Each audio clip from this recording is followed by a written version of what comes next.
की कीमतें जिस तेजी के साथ आसमान छू रही थी, उतनी ही तेजी के साथ ये नीचे आने भी शुरू हो गई हैं। 18 अक्टूबर से शुरू हुई सोने में गिरावट अभी भी जारी है और सोने की कीमतें 1,20,000 प्रति 10 ग्राम से नीचे आ गई हैं। अगर ऐसे में आप भी सोने चांदी की खरीदारी का मन बना रहे हैं तो अभी थोड़े दिन और रुकने का वक्त है, क्योंकि ऐसा माना जा रहा है कि इन दोनों मेटल्स में गिरावट का ये दौर आगे भी जारी रहने की उम्मीद है। वहीं अंतर्राष्ट्रीय बाजारों में भी कीमतों में गिरावट जारी है। ऐसे में क्या है एक्सपर्ट की सलाह, खरीदें या रुके, और क्या ये गिरावट आगे भी जारी रहेगी? आइए जानते हैं इस वीडियो में। नमस्कार, मैं हूं गुंजन मित्तल और आप देख रहे हैं मनी 9। सोने चांदी में रिकॉर्ड तेजी के बाद अब गिरावट का सिलसिला शुरू हो गया है और दिवाली के बाद से इसकी कीमतों में भारी कमी देखने को मिल रही है। सोने की कीमतें 3 हफ्तों के निचले स्तर पर पहुंच गई हैं। वहीं चांदी की कीमतों में भी तेज गिरावट जारी है।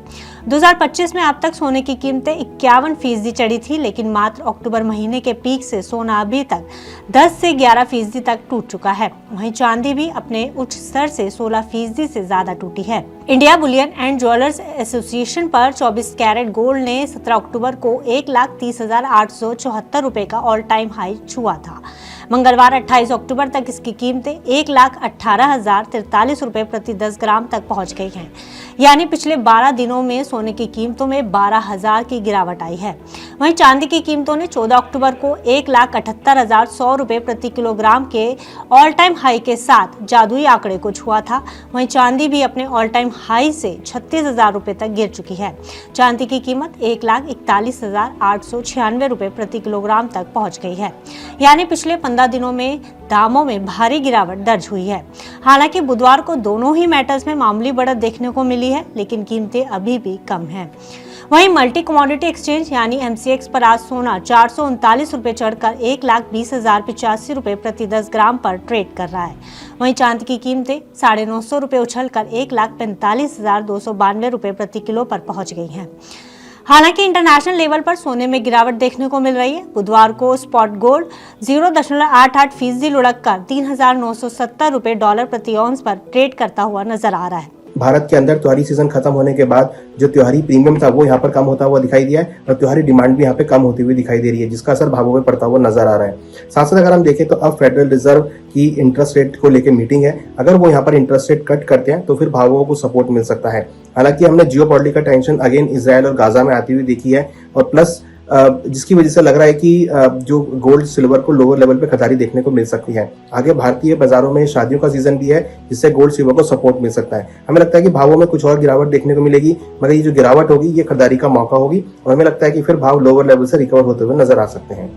अब इस गिरावट के पीछे के कारणों को समझने की कोशिश करते हैं कि आखिर इन दोनों मेटल्स में ये कमी क्यों बनी हुई है। दरअसल यूएस और चाइना के बीच ट्रेड डील को लेकर बनती सहमति की वजह से इस सेफ हेवन एसेट की मांग घटी है। वहीं दूसरी तरफ लंबे समय से दुनिया भर में बनी अनसर्टेनिटी में भी कमी आई है, जिस वजह से दुनिया भर के सेंट्रल बैंकों की भी सोने को लेकर मांग घटी है। यही वजह है कि ग्लोबल मार्केट में गोल्ड के रेट्स लगातार गिर रहे हैं। हालांकि अब बाजार की नजरें अमेरिकी फेडरल रिजर्व, ECB और बैंक ऑफ जापान की नीतियों पर हैं, जो आने वाले महीनों में सोने की आगे की दिशा तय कर सकती हैं। ऐसे में एक्सपर्ट्स आने वाले समय में वेट एंड वॉच की सलाह दे रहे हैं। सोने में भी कम से कम 11 से 12% की गिरावट हो, चाहे इंटरनेशनल हो चाहे डोमेस्टिक, क्योंकि इंटरनेशनल में भी हमने देखा 4380 का लेवल छूने के बाद एक बड़ी गिरावट के साथ प्राइजेस 3885 तक का लेवल दिखा चुका है, जो लगभग 11.5% की गिरावट है। वहीं डोमेस्टिक मार्केट पे भी हमने देखा प्राइजेस ने 1,17,650 का लेवल दिखाया।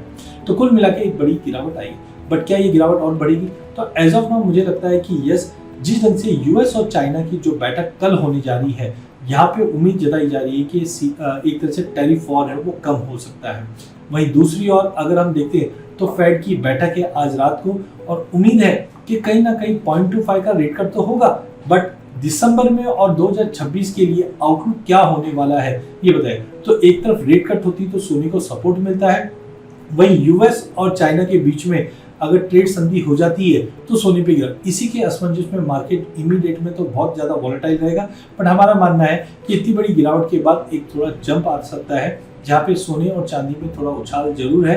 बट कुल मिला के अगर दिसंबर के अंत तक की बात करें तो प्राइजेस में थोड़ा ठहराव रहने। ऐसे में एक्सपर्ट्स की सलाह यही है कि आने वाले शादी के सीजन में सोने की कीमतों में कमी आने का पूरा अंदेशा है। ऐसे में अगर खरीदारी को टाला जा सकता है तो आपको सोने की खरीदारी में काफी बचत हो सकती है। वहीं निवेशकों को अभी रुककर इंतजार करना चाहिए, क्योंकि सोने की कीमतों में पिछले 3 साल से तेजी बनी हुई है और इसकी कीमतें करीब 70% तक बढ़ चुकी थी। हालांकि अब दुनिया भर में हालात फिर से सुधर रहे हैं और जियोपॉलिटिकल टेंशन के कम होने से अभी इसकी कीमतों में 2 से 5% करेक्शन की गुंजाइश है। ऐसे में जानकार मान रहे हैं कि साल के अंत तक सोने की कीमतें 1,10,000 रुपए प्रति 10 ग्राम तक पहुंच सकती हैं।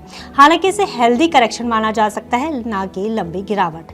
इसलिए अभी थोड़ा रुकिए और देखिए कि सोने में गिरावट कब तक है। हालांकि लॉन्ग टर्म में अभी इसमें तेजी और दिखाई दे सकती है।